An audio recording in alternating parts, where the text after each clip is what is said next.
तिम्रो मिठाई भ्यायो एउटा मात्रै छ गाइजहरु मिठाई लिएर आएको हैन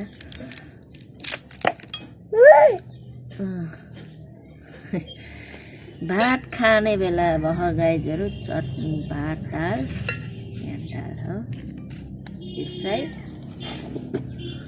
माछाको अचार हैन छोरो माछाको अचार हैन थोरै छ है हो अनि यसरी खाने हाम्रो कान्छीको बाबा चाहिँ कहाँ जानु भयो अरे काममा जानु भयो हैन आउनु भएन हामी आमा छोराले मात्रै भात खाने ल अनि यो के साथीहरु यो बाहुन छेत्रीहरुको घरमा चाहिँ के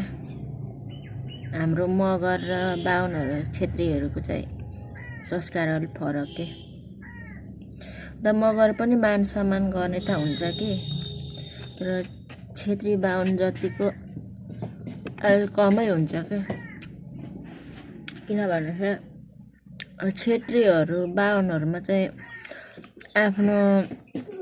सासु ससुरा बुढोले भात नखाँदासम्म चाहिँ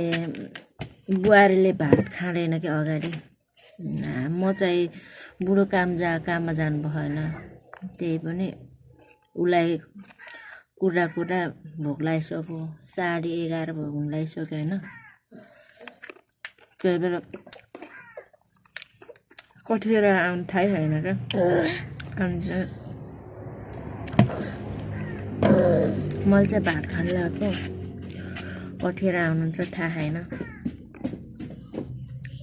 त्यही भएर ल भन्नु गाइजहरु मगर र बाहुन छेत्रीहरुमा फरक हुन्छ कि हुँदैन